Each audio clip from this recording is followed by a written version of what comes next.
thinking got me thinking, how can I come up and get myself a Lincoln? So I had the map light all the way out, and had this whole housing out, I should say. It was easier to do that, and these screws up here, you're able to kind of take, there's two main ones there, and you can kind of finesse out the bulbs. They're not too, I thought they were a little bit tougher to get out. Turns out they're not too bad, but again, with this whole housing out, I had it inside my house, took out those screws, was able to kind of push on the factory bulbs and essentially twist them out. These are the 1895 bulbs. That's what someone in the Lincoln Forum .net had suggested. However, the bulb, when I took it out, it did have a different number on it, but my understanding is that sometimes these different numbers will in fact match up with a certain bulb. But what I'll do here is push the door pin. It's a lot brighter. Nathan Wilson's done several videos on these, kind of reinforcing how much nicer it is. But biggity boom, that's of course the courtesy lights when the doors open, and then you can use the switch right here, turn it on and off when you're sitting in the car. But pretty easy upgrade. The other thing I'll note while I'm here laying on the seat is in the lincolnforum.net, I actually took a few photos and I made kind of a PDF of all of the bulbs here that go in the dash. And 64, 65, Tony, John Cashman, Blair Farmer, Teresa, any of those good kinfolk, I call them, will tell you once you get the bezel off, you're going to want to take your time and take all the bulbs out and change them.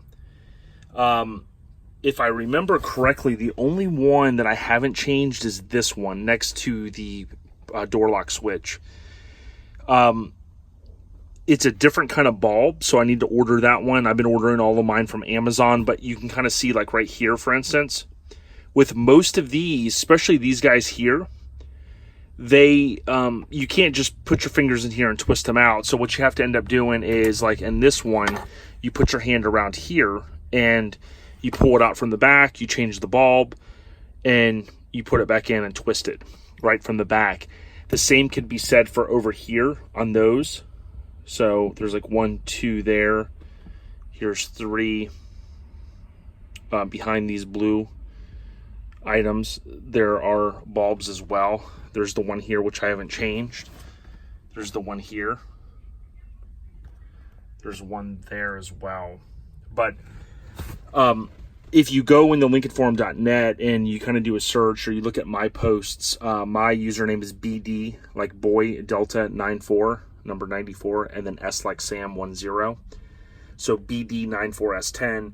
You'll see that I did a PDF basically, and I just highlighted, circling, if you will, all of the different bulbs.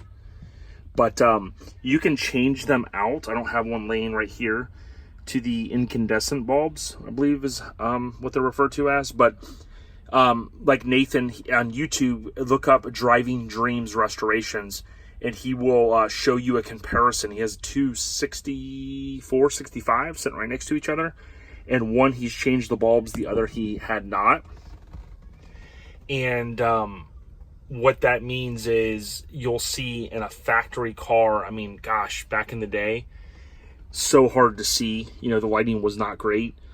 I did the same thing in my 79 Dually C30, and it was so much brighter. The gauge cluster, you couldn't even hardly see it at night.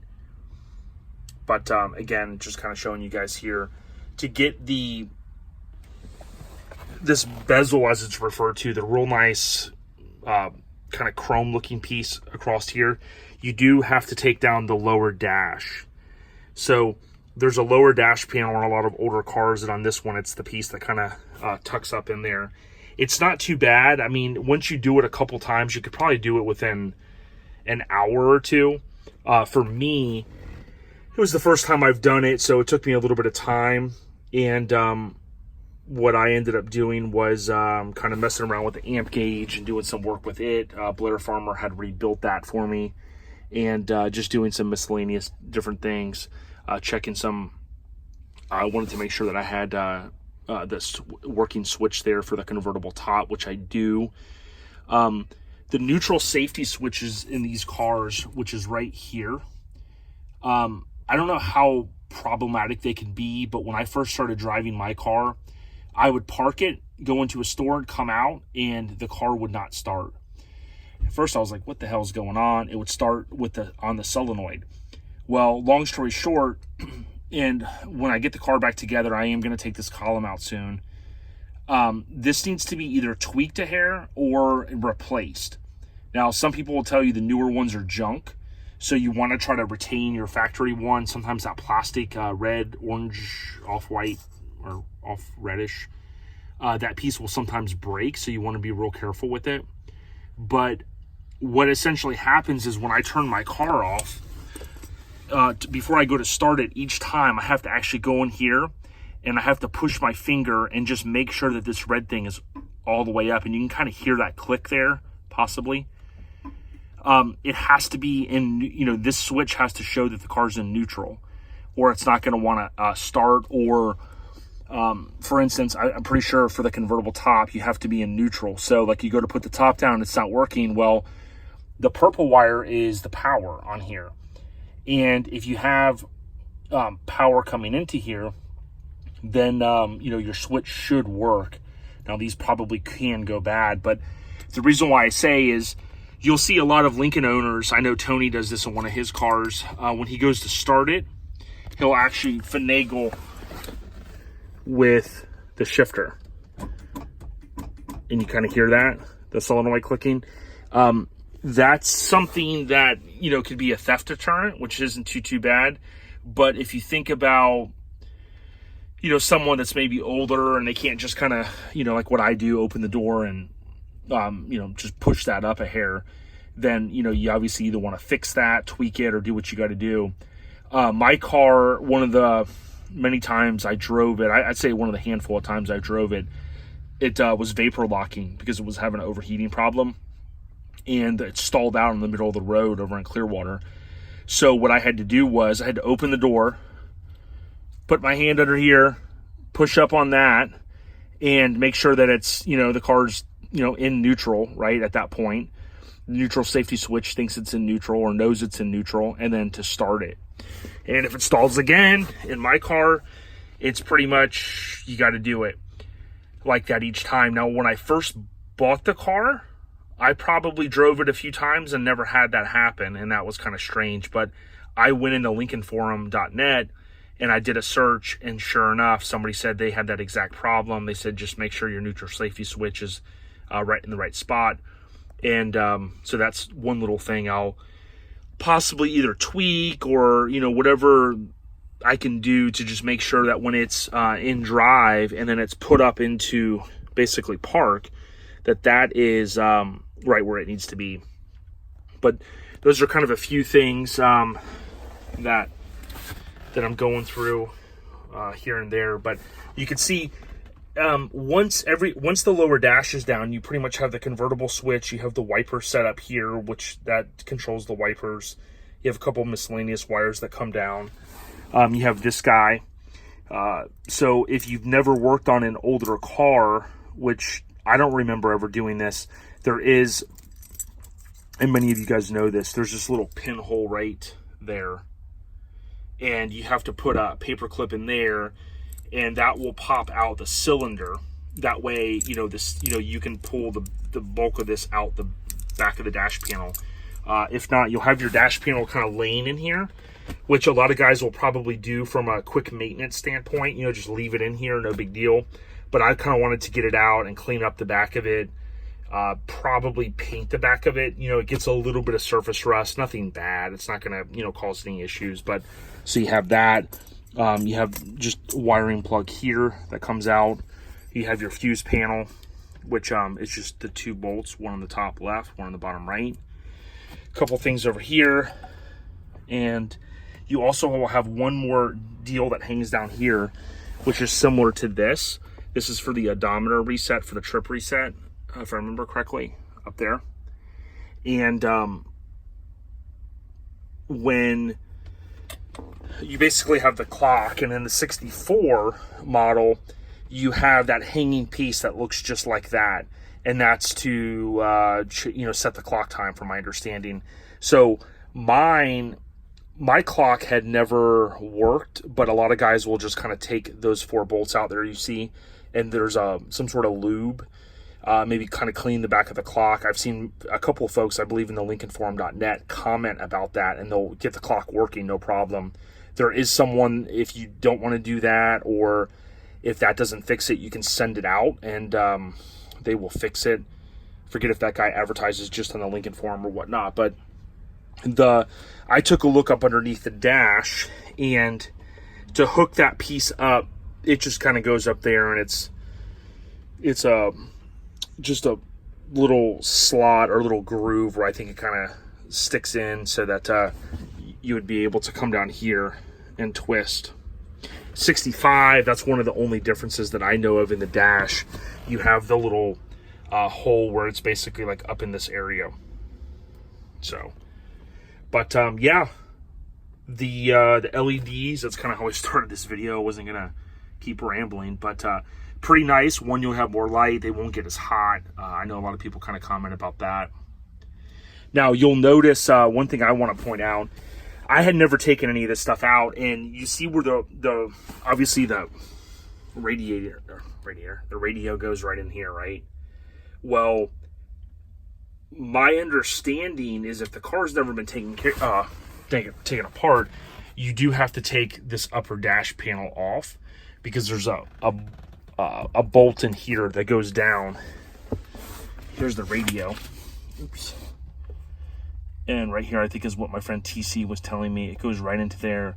So I knew that this car had been taken apart. My understanding, and someone can comment, is on the amp gauge, if this piece is in there, my understanding is that this was a service bulletin to put this in. I could be wrong. I've talked to some people that said no, this was on all the cars. I have talked to other people that says no, it wasn't. John Lyman or someone else could probably chime in, but regardless, I could tell that the dash had been taken apart at some point.